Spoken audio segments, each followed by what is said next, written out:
Hi everyone, so I got Darren here with me and today we are now at Pavilion KL for Tesla Malaysia's launch. It's an exciting day because today, to many people, was impossible even just 6 months ago.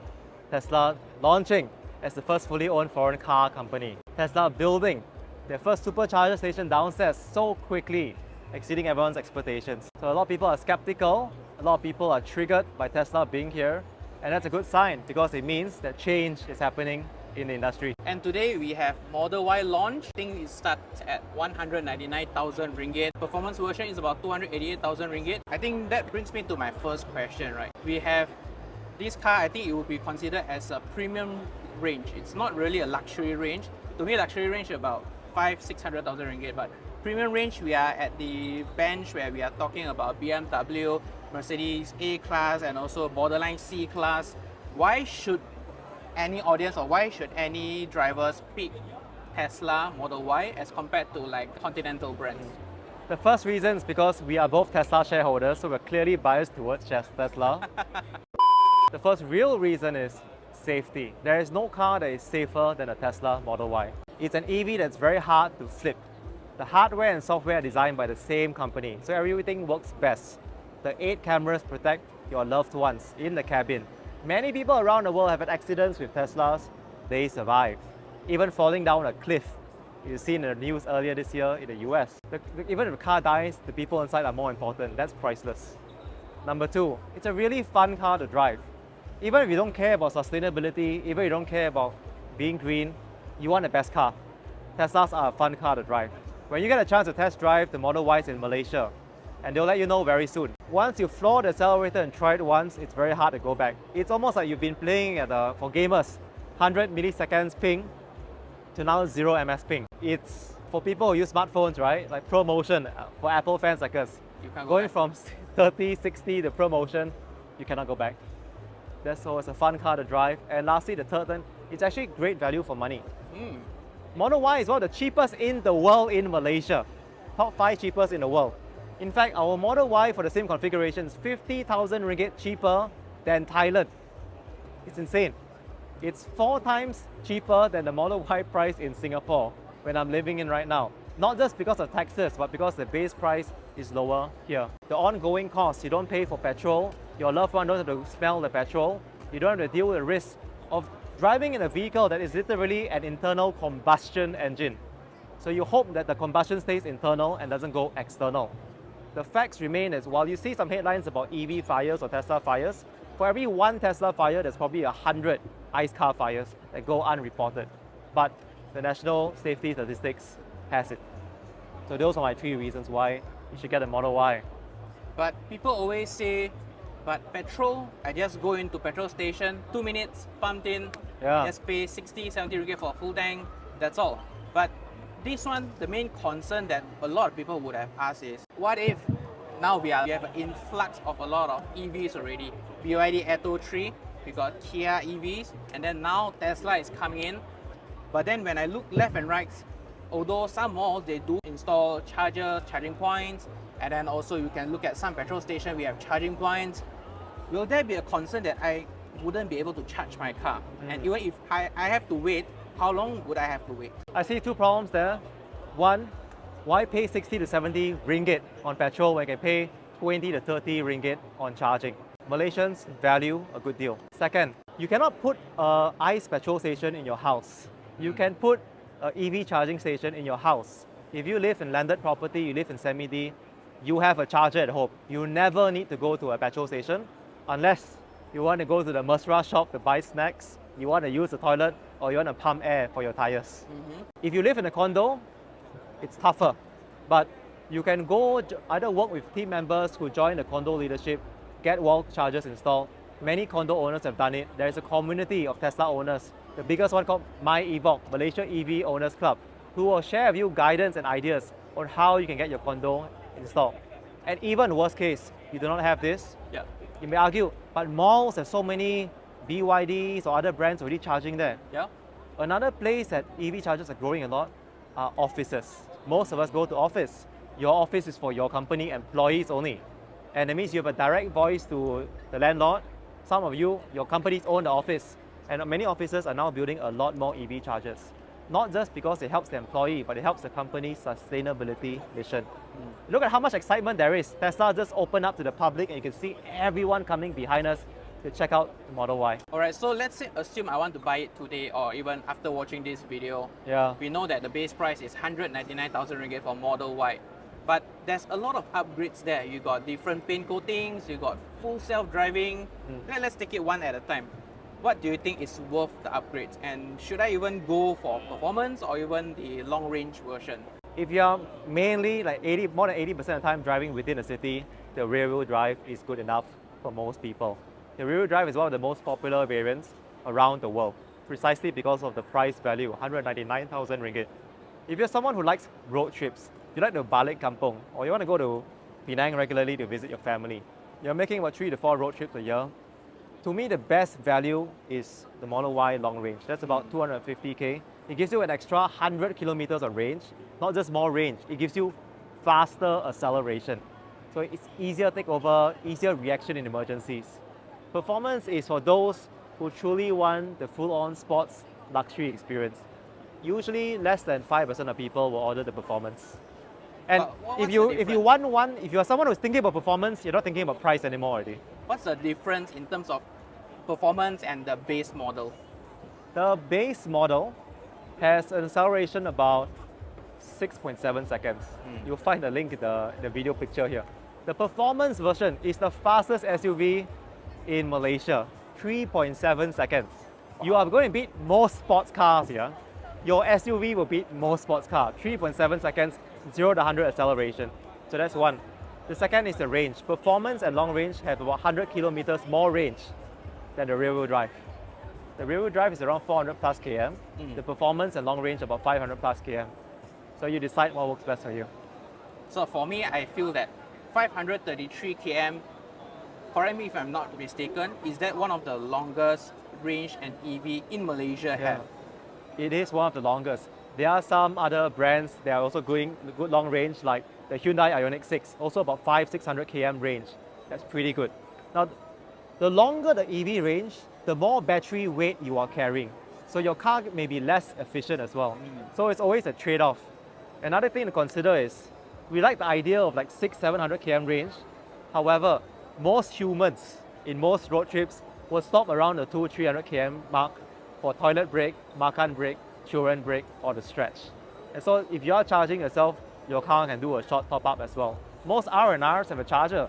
We just came from Singapore yesterday. We stopped by the Ayokaro R&R northbound, and there are 2 new PNB Electron 90 kilowatts chargers. And one of the most asked questions when it comes to range is, yes, WLTP rated 533 km, That's but right. Darren, realistically, as a normal driver, how much can you extract from the 533 km?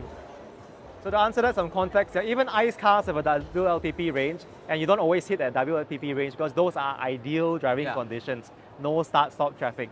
So these are not unique to EVs. ICE car, EVs, similar. I think for most owners, I recommend you buffer about 70 to 80%. Then you'll be pretty safe. If you want to be very conservative, buffer down to 70%. Another factor, there are a few other factors. How quickly you accelerate the car. If you are someone who chiong all the time after the traffic lights, your range is going to be a lot shorter. Second, if you choose to upgrade your tires, instead of the stock 18-inch wheels, you want to get the Sport 19-inch wheels. It looks cooler, there's more road traction. You lose about 5% more range. So all in all, we can say that 400 kilometers solid. 400 kilometers is pretty solid. And the good thing with Teslas is that there are 4 million Teslas around the world.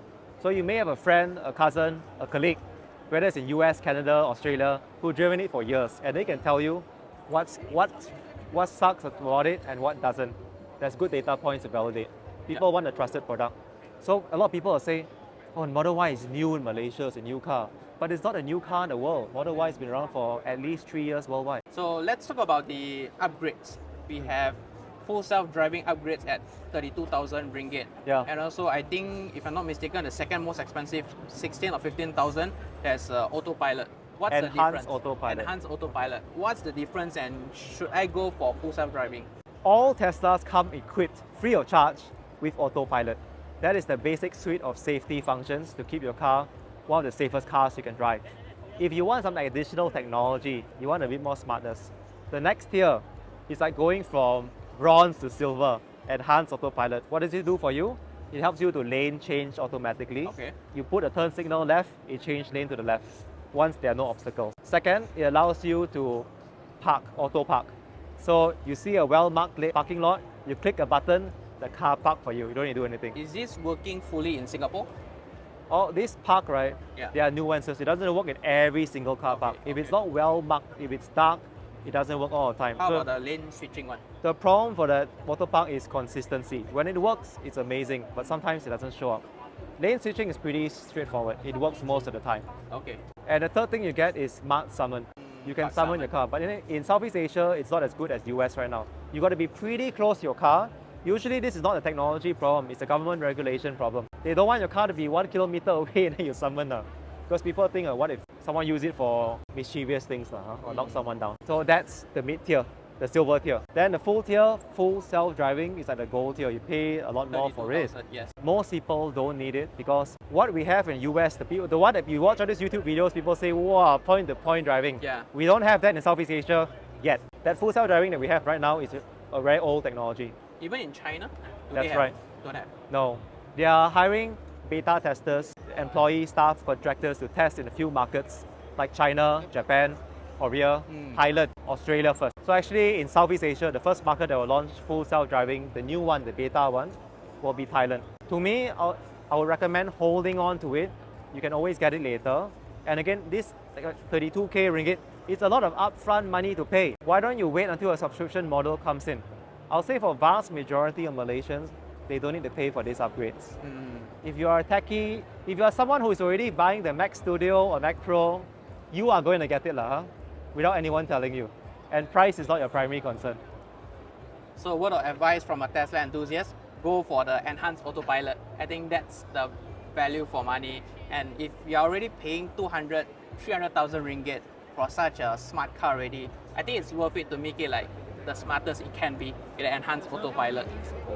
It's always your choice and you don't need to buy it at the point of purchase.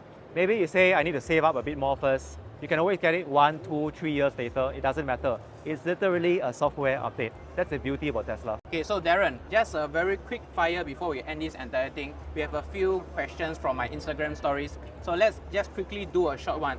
So are they selling any other Tesla model other than Y? In the near future, Model 3 orders will be released. I believe by the end of Q3.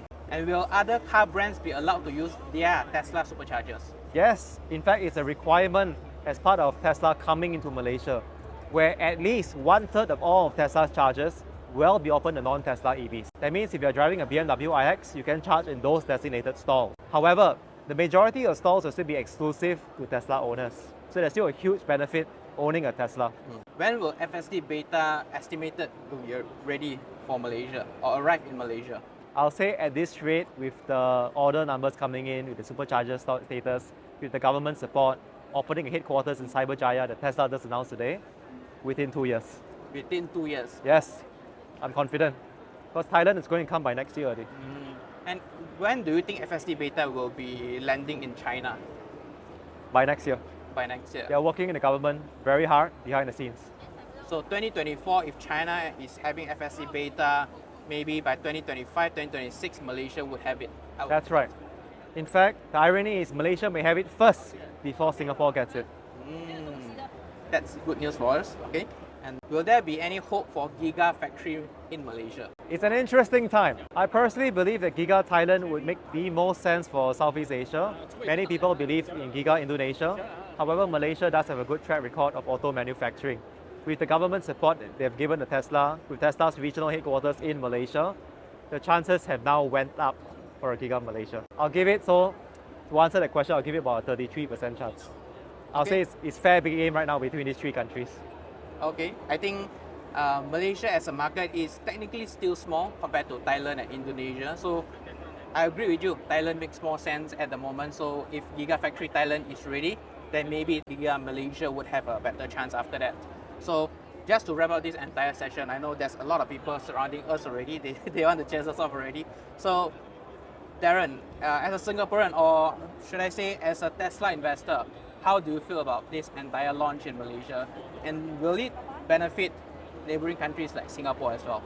So much. This has been a great launch for Malaysia. Tesla is someone who's going to disrupt the entire industry, which is great for Malaysians. The auto industry in Malaysia had been in a status quo for way too long.